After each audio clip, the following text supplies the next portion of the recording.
Gracias a Dios por esos cantos maravillosos que cuando uno pues está meditando en ellos, como ese canto que cantaban, dice que no daré mi vida a nadie más. No daré mi vida a nadie más porque solamente Dios la puede sostener. Solamente es en Él es que podemos tener un control de nuestra vida, solamente en Cristo. Fuera de Cristo no se puede, es imposible.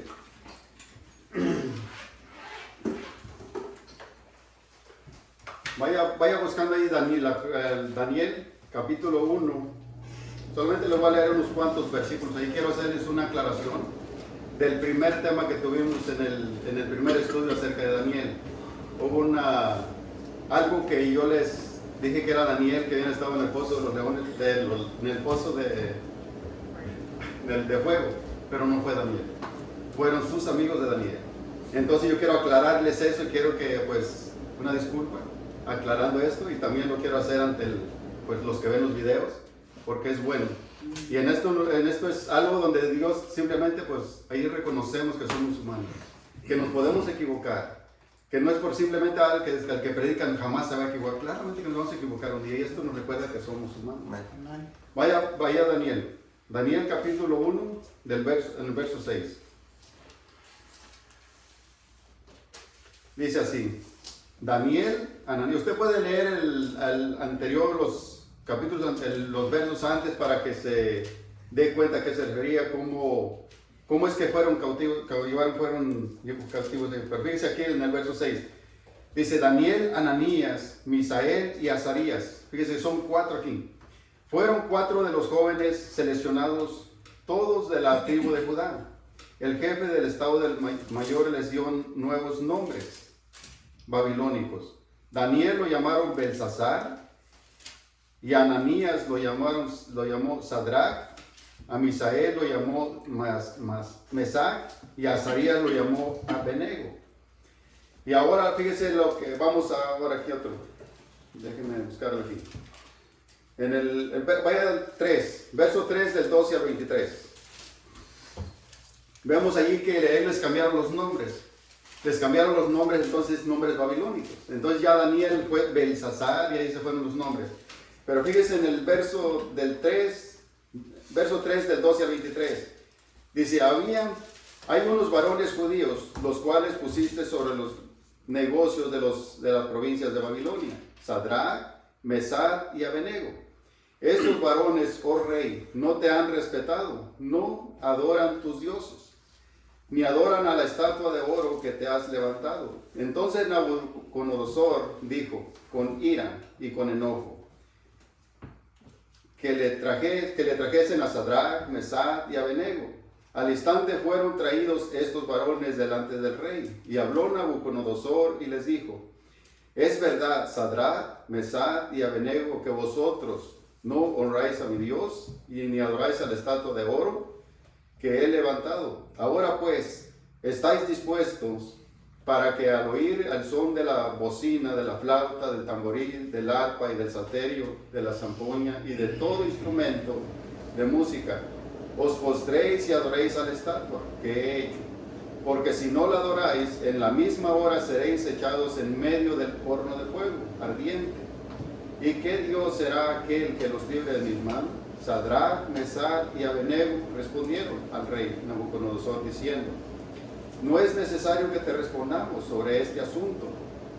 He aquí que nuestro Dios, a quien servimos, puede librarnos del horno de fuego ardiente, y de tu mano, oh rey, nos librará. Y si no sepas, oh rey, que no serviremos a tu Dios, ni tampoco adoraremos a la estatua que has levantado. Entonces Nabucodonosor se llenó de ira, y se demudó el aspecto de su rostro contra Sadrach, Mesach y Abednego, y ordenó que el horno se calentara 7 veces más de lo acostumbrado, y mandó a hombres muy vigorosos que tenía en su ejército que atasen a Sadrach, a Mesach y a Abednego para echarlos en el horno de fuego ardiente. Entonces estos varones fueron atados con sus manos y sus calzados y sus turbantes y sus vestidos, y fueron echados dentro del horno de fuego ardiente.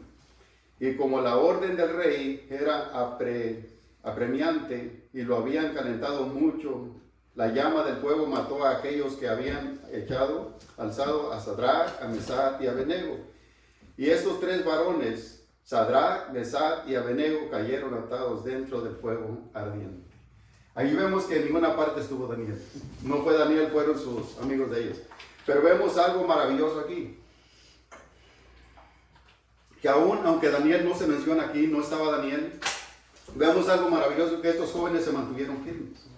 Estos jóvenes se mantuvieron firmes y aún así no se postraron ante el rey, ante la estatua que él se había levantado. Ellos se mantuvieron firmes, aunque Daniel no sabemos dónde estaba. No nos dice la Biblia, andaba en tal lugar o estaba en tal lugar, no nos da la historia de él allí. Pero sí vemos que estos se mantuvieron firmes hasta el final. Y eso es lo que quería aclararles nada más. Ahora sí vamos a entrar en nuestro tema. Vamos a entrar en nuestro tema de la serie que estamos viendo, de marcando la diferencia como hijos de Dios o como cristianos, que decía lo mismo. ¿Por qué? Porque, y se los vuelvo a repetir, jóvenes, solamente aquellos que han nacido de nuevo pueden marcar la diferencia. Por eso la serie se llama así, marcando la diferencia como hijos de Dios. Como hijos de Dios. ¿Por qué? Porque muchos les voy a decir, muchos piensan que simplemente con estar en las filas de las iglesias, piensan que son de Dios. Pero por ningún lado, por todos lados que miremos, por ningún lado marcan la diferencia como hijos de Dios. Es fácil decir yo pertenezco al pueblo de Dios, yo he nacido de nuevo, es fácil decirlo. Pero se los vuelvo a repetir, vivir como cristianos es otra cosa. Vivir como cristianos es otra cosa, es negarnos a nosotros mismos. Negarnos a nosotros mismos y representar a Jesucristo en la tierra. Mientras estamos aquí, que todo lo que hagamos, donde quiera que vayamos, marquemos la diferencia. En nuestros hogares, donde sea. Hemos visto muchísima gente en filas de las iglesias, sentados, pensando que porque tienen tanto tiempo, 30 años, 20 años, 15 años, 10 años. Pero cuando vemos sus vidas, sus hogares, da tristeza verlos. Hogares destruidos, que por ningún lado marcan la diferencia como cristianos. Estamos viviendo en un país que la mayoría de aquí se creen cristianos. La mayoría se creen cristianos simplemente por asistir a una congregación. Y es fácil ir los domingos. Es fácil hacer un esfuerzo los domingos. Es fácil hacer un esfuerzo los miércoles. Es fácil. Simplemente poder ir y estar sentados ahí en las filas de las iglesias. Pero ahora mi comportamiento. ¿Saben cómo marcamos la diferencia, jóvenes? A lo mejor por una infancia así porque yo vengo los domingos. Fuera así sería fácil. marcamos la diferencia con nuestro estilo de vida. ¿Cómo vivimos? ¿Cómo vivimos? ¿Cómo nos comportamos? Es allí donde marcamos la diferencia. Que aquellos que nos rodean puedan ver la diferencia en nosotros. Que no simplemente digan unos que se creen cristianos más. Unos más que simplemente los vemos con sus Biblias en las manos y esto y salen cada 8 días arregladitos que van a su congregación, pero su comportamiento, su forma de hablar, su forma de ser, su forma de respetar a sus padres como es. Es ahí donde marcamos la diferencia. ¿Cómo somos? Porque es bien facilito, simplemente llegar aquí y congregarnos, es fácil. Y esto no quiere decir que está mal, no, claramente que no. La fe, ¿cómo dice la Biblia? La fe viene por oír, ¿qué? La palabra de Dios. Es bueno estar aquí, es bueno, pero más bueno es que se entreguen a Dios. Lo mejor que se entreguen a Dios y que marquen la diferencia donde quiera que vayan. Imagínense estos jovencitos. Estos jovencitos en Babilonia van a en Babilonia no había lo que hay ahora. Estaba peor. La situación estaba peor, unos jovencitos lejos de sus padres, y lo cual ellos se mantuvieron firmes. Vamos a ver un tema maravilloso, que a mí me encanta bastante este tema cuando yo lo leo. Un tema maravilloso que de otro joven también. Vamos a estar viendo bastantes historias, pero esta a mí me impacta muchísimo. Un jovencito también, lejos de sus padres, y otra de las cosas, jóvenes, el trato que recibió de sus propios hermanos. Usted ya sabe de dónde voy. El propio trato que recibió de sus propios hermanos. Y él aún así marcó la diferencia, un jovencito.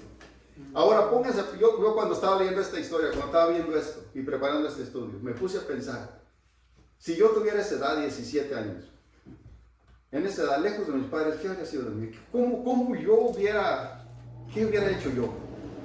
O sea, me pongo a pensar en eso. Ahora, yo les pregunto a ustedes, jóvenes, ¿quién está en 17 años ahorita? Casi ya todos están bajando de 17 años. Pero pónganse a pensar por un momento que un día tocara la situación que tuvieran que alejarse de sus padres. ¿Qué harían? ¿Seguirían adelante? ¿Seguirían firmes? ¿Seguirían congregándose en algún lugar por ahí? ¿Seguirían obedeciendo a Dios? ¿Qué harían?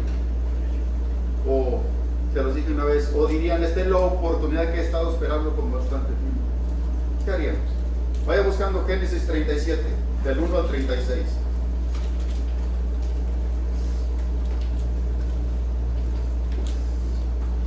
El tema de hoy se llama, a pesar de cómo nos traten, nunca debemos de guardar rencor.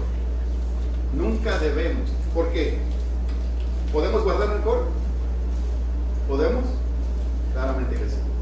Claramente que sí podemos guardar rencor, pero como dijo Pablo, todas las cosas me son lícitas, pero no todas que convienen. Entonces, no debemos.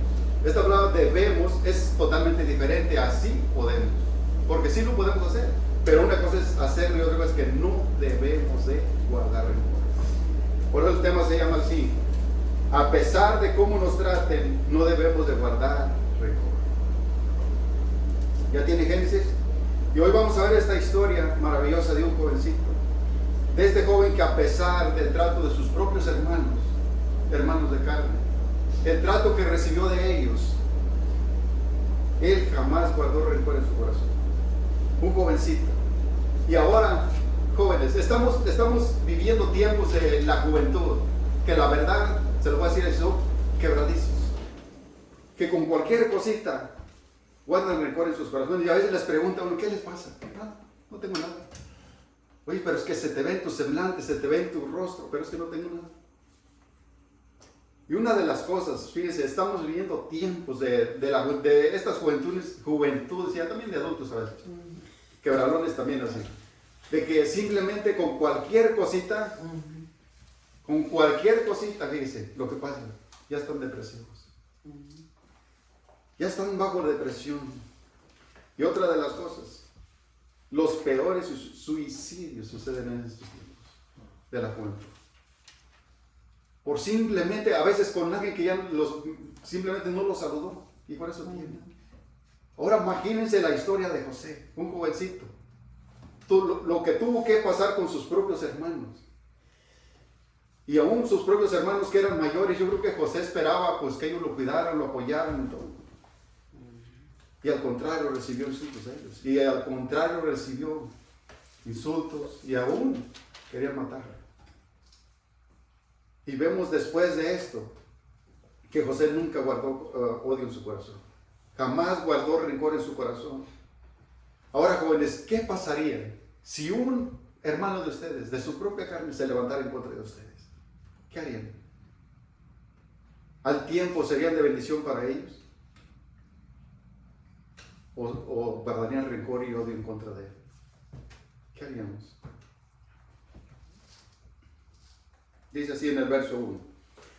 Habitó Jacob en la tierra donde había morado su padre, en la tierra de Canaán. Esta es la historia de la familia de Jacob. José, siendo de edad de 17 años, apacentaba las ovejas con sus hermanos. El joven estaba con los hijos de Bilha y con los hijos de Silpa, mujeres de su padre, y informaba a José, a su padre, de la mala fama de ellos. Imagínense desde allí lo que esperaba. Yo pienso que José esperaba protección de sus propios hermanos, como lo esperan los más jóvenes que sus propios hermanitos, de los más jovencitos ya. Los más pequeños esperan protección de ustedes mismos. Que al contrario, imagínense que de pronto llegue el más pequeño por ahí con la mamá, con el papá. Le digo, supiera cómo me trata mi hermano cuando usted no está. Supiera las palabras que me dicen. Supiera el acoso que sufro con mi propio hermano cuando ustedes no están. Imagínense nomás. Dice el 3. Y amaba a Israel, a José, más que a todos sus hijos, porque lo había tenido en su vejez, y le hizo una túnica de diversos colores.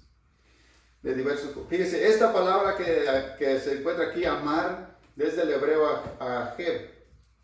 Fíjese, la primera frase es tener afecto. Tener afecto, un afecto que le tenía diferente a José, por ser el más pequeño. Y imagínense otra de las cosas, por haberlo tenido en su vejez. Por haberlo tenido en su vejez, pues él le tenía un afecto diferente a los demás. Los demás quizás unos ya estaban casados, ya eran adultos, ya estaban grandes, pero José era el más pequeñito. Entonces él le tenía un afecto diferente a él. Y esto llevó a los propios hermanos a el odio en contra de él. Allí empezó el problema, fíjense. Fíjense el 4, dice. En el 4, y viendo sus hermanos que su padre le amaba más que a todos sus hermanos, le aborrecían y no podían hablar pacíficamente. Imagínense de los que se esperaba que fueran protectores del más pequeño. Siempre se espera eso, ¿no? Se espera siempre eso, que haya una protección de los más adultos hacia los más pequeños. Que siempre los cuiden, que los protejan. Que el más pequeño se sienta protegido cuando está con ellos. Pero imagínense que sea al revés. Que digan, no, yo espero que Andresito me sentir protección cuando estoy con él. Pero que sea al revés. Imagínense nomás, no puedes pensar por un momento en esto. Fíjense, cuando sus hermanos vieron que Israel tenía un afecto diferente hacia José, lo aborrecieron al punto de matarlo. Al punto de matarlo, ya sus palabras dicen que no eran de paz, sino de ofensa. Sus palabras eran ofensivas.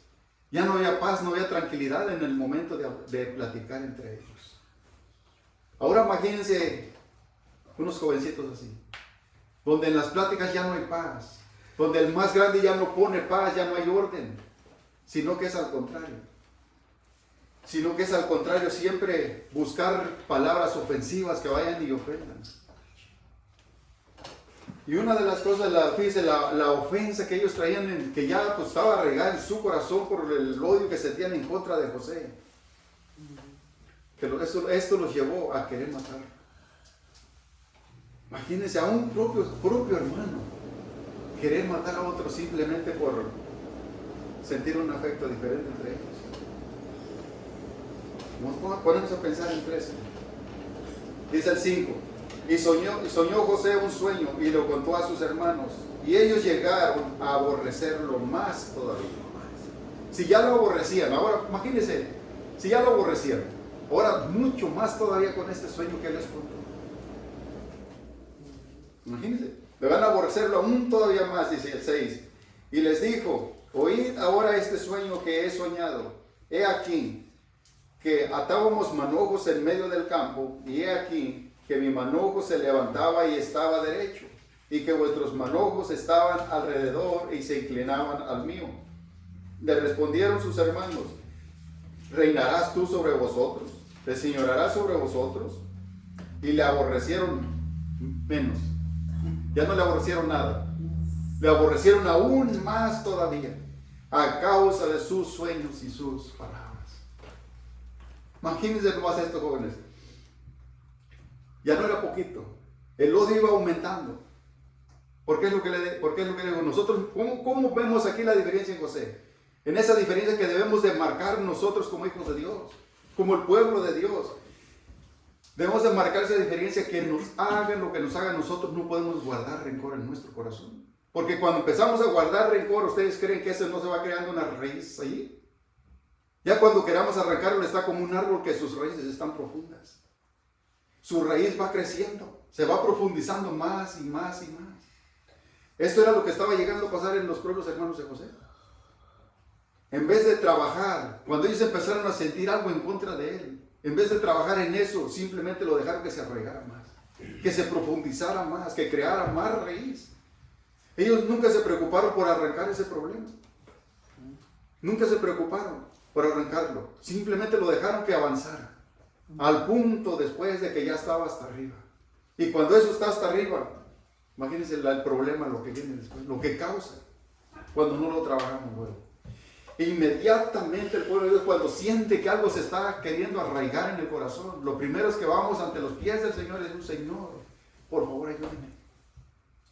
Ayúdame porque esto está causando mal en mí. Esto me está haciendo mal. Estoy sintiendo algo que siento en contra de alguien. Y eso es peligrosísimo. Eso es muy peligroso, jóvenes. Dice el 9. Soñó aún otro sueño y lo contó a sus hermanos diciendo, he aquí que he soñado otro sueño, y he aquí que el sol y la luna y 11 estrellas se inclinan a mí. Y lo contó a su padre y a sus hermanos, y su padre, y le reprendió y le dijo, ¿qué sueño es este que soñaste? ¿Acaso vendremos yo y tu madre y tus hermanos a postrarnos en tierra ante ti?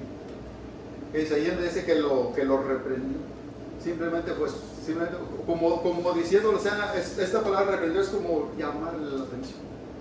Simplemente como llamarle la atención. Y a veces podríamos decir, pero es que era el plan de Dios. Era el plan de Dios. Sí, Dios tenía un plan trazado aquí, pero no era la voluntad de Dios. La voluntad de Dios no era. ¿Ustedes creen que la voluntad de Dios era que tus propios hermanos trataran de esa manera a José? ¿Que llegaran a matar a su propio hermano? ¿Que con la intención de matarlo? Al rato van a pensar igual. Van a decir, no, es que a lo mejor esta es la voluntad de Dios. Jamás va a ser la voluntad de Dios. Esa no va a ser la voluntad de Dios. Dice el 11. Y sus hermanos le tenían envidia, mas su padre meditaba en esto. Meditaba en esto, pero fíjese una de las cosas. Meditaba simplemente, pero no actuó. No actuó con los demás hermanos, viéndolo. Imagínense, ya José ya le había advertido de lo que pasaba con ellos. Ya había una advertencia sobre esto. De que José ya le había hecho de la mala conducta de ellos, del trato que le estaban dando a él. Pero aún así, pues él simplemente meditaba nomás. Pero nunca puso orden en esto. Dice el 12. Después fueron sus hermanos a apacentar las ovejas de su padre en Siquem. Y dijo Israel a José, tus hermanos apacientan las ovejas. Dijo Israel a José, tus hermanos apacientan las ovejas en Siquem. Ven y te enviaré a ellos. Y respondió, heme aquí. E Israel le dijo, ve ahora y mira cómo están tus hermanos y cómo están las ovejas, y tráeme la respuesta. Y lo envió al valle de Hebrón y llegó a Siquem. Y halló un hombre andando él errante por el campo y le preguntó a aquel hombre diciendo, ¿qué buscas?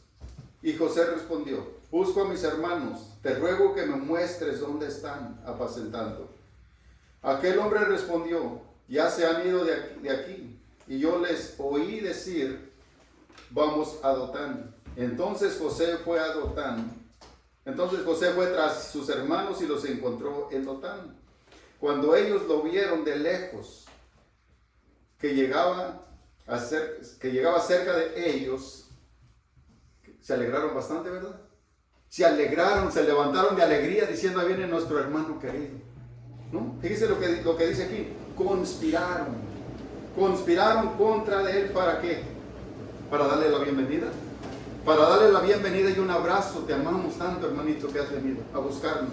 Andabas preocupado porque no nos encontrabas, pero ahora nos has encontrado, ¿no? Dice, en otra vez se pusieron de acuerdo todos. ¿Para qué? Para matarlo. Se pusieron de acuerdo para matarlo. Imagínense tener unos hermanos así. Tener unos hermanos así donde no puedes confiar en ellos. Donde tienes que aún hasta esconderte de ellos. Donde no puedes confiar en ellos. Imagínense por el odio y el rencor que se ha acumulado en sus corazones. Saben, jóvenes, que esto es muy común en los que a veces están sentados en las filas de las iglesias. Que hay congregaciones de los propios que se congregan ahí que no se pueden ni ver, que no se pueden ni saludar, que se sacan la vuelta porque había alguien que me hizo tal cosa tal día. Tiene 20 años, pero aún me acuerdo. Lo tengo clarito como si fuera ayer. Pero ahí no daré mi vida a nadie más. No daré mi vida a nadie más. Cantando al Señor. ¿Y a quién le está dando toda esa vida? Con odio acumulado en sus corazones. Rencor. Con gente que, imagínense, tantos. A veces dicen, esto me lo hizo hace 10 años. Pero lo tengo bien presente. Y esto no se me olvida. Ya la perdoné, pero esto no se me olvida. ¿Cómo es esto?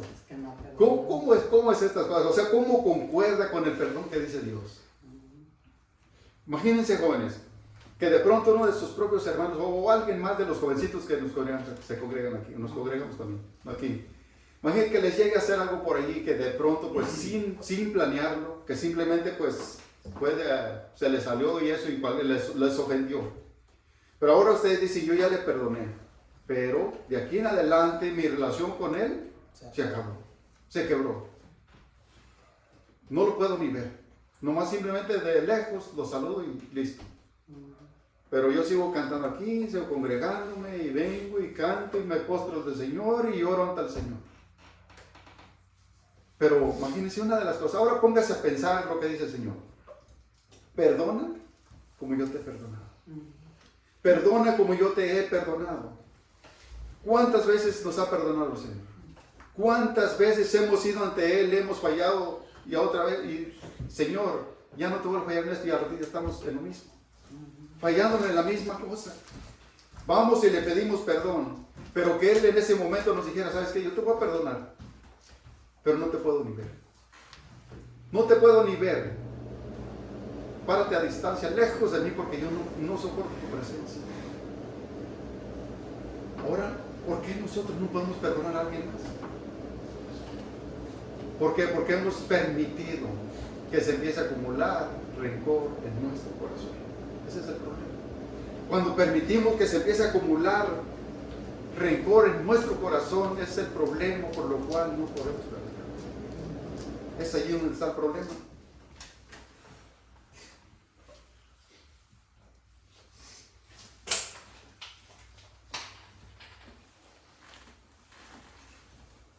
Fíjense lo que dice en el 19. Y dijeron el uno al otro, he aquí viene el soñador. En una forma de burla. En una forma burlándose de él. Burlándose. Dice el 20. Ahora pues, venid y matémosle. Y acechémosle y echémosle en una cisterna. Y diremos, alguna mala bestia lo devoró. Y veremos qué será de sus sueños.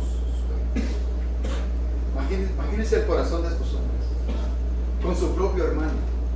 Ahora nomás ponernos a pensar por un momento. La angustia que iba a sufrir el padre por ese hijo. La angustia que iba a sufrir el padre por ese hijo, hermano. En lo cual, imagínense, yo pienso que como padres, esperamos que los más mayores, pues, cuiden de los más pequeños, ¿no? Siempre el más pequeño siempre busca la protección de los más grandes. En este caso, imagínense, el padre dice, ve, búscalos, están en el campo y tráeme noticia de ellos. Quiero saber cómo están. Quiero saber cómo están allá en el campo. Aquí sus planes de ellos. Dice, ahora puedes venir y matémosle y echémosle en una cisterna y diremos, alguna mala bestia lo devoró. Y veremos qué será de su sueño. Imagínense el rencor, el odio que traen en su corazón y ahora están chismosos también. Mentirosos. ¿Por qué? Porque a poco tenían ¿cómo ellos no tenían el valor de decir, vayamos y digamos a nuestro propio padre que fuimos nosotros? Que fuimos nosotros quien lo matamos. Por el odio que traemos en nuestro corazón. ¿No? Dijimos, vamos a encubrir. Y así sucede. Cuando ya traemos eso allí, lo que hacemos es encubrir. Encubrirlo y echarle la culpa a cierta cosa mala. Como a veces cuando pasa con los jovencitos. Y eso a veces es muy común. Cuando hacen algo en vez de reconocer, de decir yo fui, de decir y ir ante el padre y decir es que fui yo. Decimos que fue mi hermano, o fue alguien más, o fue por culpa de él. Se nos hace difícil reconocer. Se nos hace difícil reconocer, sí, fui yo. Y ahora tendré que sufrir y pagar las consecuencias de lo que hice. Pero no, se nos hace mucho más fácil salir del problema culpando a alguien más. Fíjense, cuando uno habla con esta clase de personas que le estaba ilustrando aquí, que están en las congregaciones que no se pueden ni ver, cuando uno les dice, oiga, pero ¿por qué tiene odio contra estos? ¿Por qué? El culpable es alguien más. Siempre. El culpable fue él. Yo no. Y todo el problema y lo traen cargando. Al rato se va a otro lugar y el mismo problema. Y dice, no, es que era el problema, pero el problema sigo siendo yo. Mientras yo no reconozca mi problema, el problema sigo siendo yo.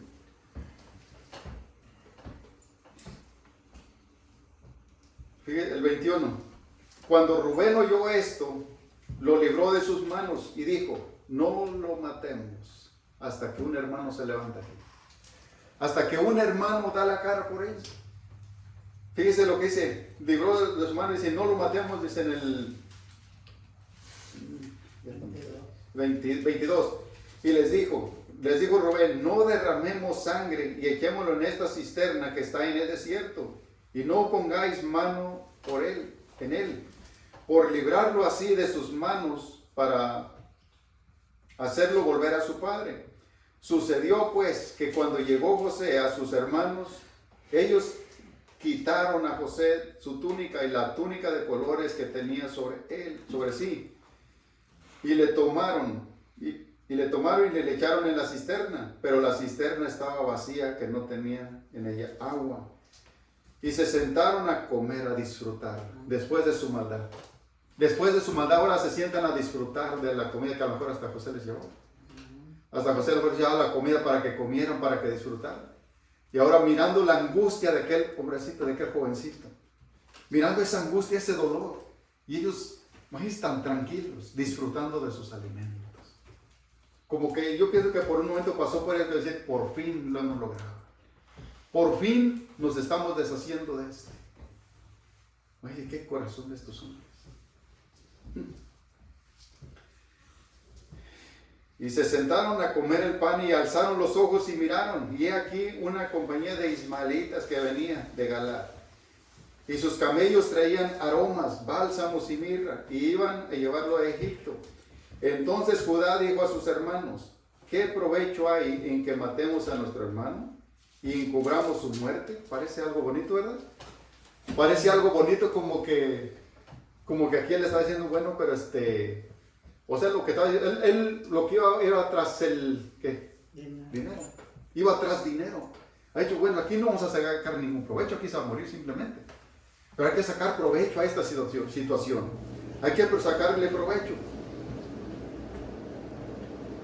Y cuando pasaban los fíjese en el 28, y cuando pasaban los madianitas mercaderes, sacaron ellos a José de la cisterna y le trajeron arriba y vendieron a los ismaelitas por 20 piezas de plata, el valor de su propio hermano. 20 piezas de plata es el valor del hermano. Imagínense las cosas. Y se llevaron a José a Egipto. Después Rubén volvió a la cisterna y no halló a José dentro, y se rasgó los vestidos y volvió a sus hermanos y dijo: el joven no aparece, ¿y yo? ¿A dónde iré? Entonces tomaron ellos la túnica de José y degollaron un cabrito de las cabras y le tiñeron la túnica de sangre.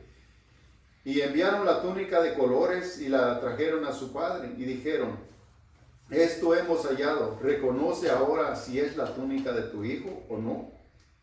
Y él la reconoció y dijo: la túnica de mi hijo es alguna mala bestia la devoró. José ha sido despedazado. Entonces Jacob rasgó sus vestidos y puso cilicio sobre sus lomos y guardó luto por su hijo muchos días. Y se levantaron todos sus hijos y todas sus hijas para consolarlo, mas él no quiso recibir consuelo y dijo: descenderé enlutado a mi hijo hasta el Seol. Y lo lloró su padre. Y los madianitas lo llevaron a Egipto, a Potifar, oficial de Faraón, capital de la mar. Después vamos a ver ese estudio allí, pero ahorita no voy a detener ahí. Allí después, ¿qué fue de José? José no fue, después de esto, él no guardó rencor en su corazón. Cuando él llegó a Egipto, cuando él fue pues vendido y todo ello, él una de las cosas lo que hizo fue poner por alto el nombre de Dios. Poner en alto el nombre de Dios.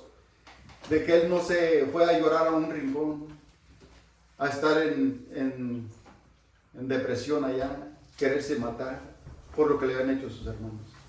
¿No? Al contrario, vemos todo lo que prosperó José. Por cómo Dios lo ayudó en esa situación la cual ya está. Una situación donde, imagínense, yo creo que ninguno de nosotros quería pasar eso.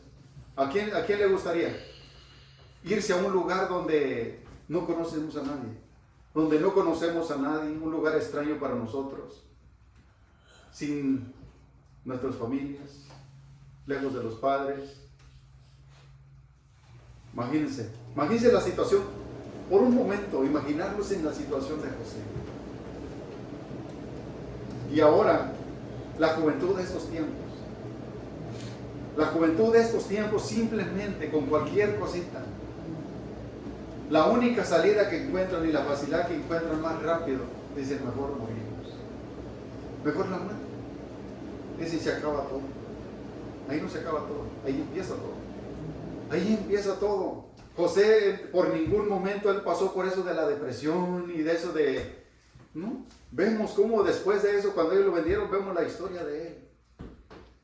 Que dice que en todo lo que hacía prosperaba porque Dios estaba con él. Si de la misma manera, fíjese cómo él marcó esa diferencia allí. Si hemos nacido de nuevo, Dios está con nosotros. Dios está con nosotros donde quiera que vayamos, andemos. Nosotros tenemos que simplemente marcar la diferencia y pararnos firmes como hijos de Dios, como su pueblo de Dios. Que no simplemente digamos: es que yo soy de Dios, es que yo voy a la iglesia, es que yo me congrego. Es mucho más importante mostrar que Dios ha transformado nuestras vidas, que Dios ha cambiado nuestras vidas, que nuestra forma de pensar, nuestra forma de ser sea diferente. Amén. Eso es lo que realmente va a impactar a los de allá afuera. Que allá afuera vean esa diferencia en nosotros. Que no simplemente porque nos vean salir con una Biblia cada 8 días y es que vamos a un culto. No. Que nuestra relación en nuestros hogares sea diferente. ¿Cómo respetamos a nuestros padres? ¿Cómo honramos a nuestros padres? Aquellos jovencitos que los rodean a ustedes, jóvenes, ¿alcanzarán a ver el respeto que tienen por sus padres? ¿Lo mirarán? ¿O mirarán la irrespetuosos que son con los padres? O a lo mejor es que yo marco una diferencia porque yo simplemente me congrego. Porque yo digo que soy cristiano y por allí de vez en cuando me orillo a una orillita y oro. Oro por los alimentos simplemente. Pero tu estilo de vida, ¿cómo es nuestro estilo de vida? ¿Cómo somos? Eso es lo que nos va a hacer marcar la diferencia. Es allí. Es allí donde vamos a marcar la diferencia. ¿Por qué? Porque el por eso los digo, y se los voy a recordar hasta que se acabe esta serie. Solamente los que han nacido de Dios pueden marcar la diferencia. Amén. No es solamente decir por qué es que yo soy cristiano. Es fácil. Es facilito decirlo. Creo que ya no entra al otro. Lo vamos a dejar mejor para el otro, que van a salir 2 estudios de esto, que es muchísimo. Es bastante todo lo que vamos a ver. Vamos a ver después de la historia cuando José vuelve a ver a sus hermanos. Vamos a ver allí que él jamás guardó rencor en contra de ellos. Al contrario, fue de bendición para ellos. En vez de guardar rencor, fue de bendición para ellos. Ahora pónganse a pensar por un momento, jóvenes.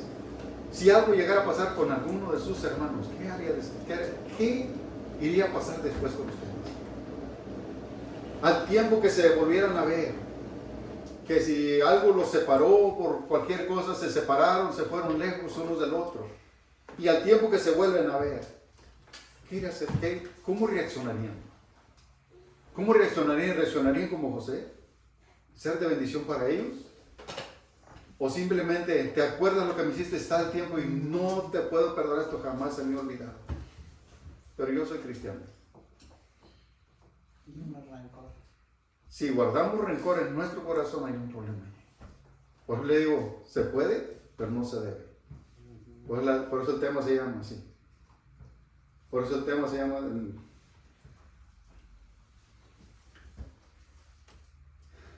Por eso el tema se llama así, dice, a pesar de cómo nos traten, no debemos guardar rencor. Con esto que se nos quede y con que no guardemos rencor en nuestro corazón. Amén. Y se ponen de pie.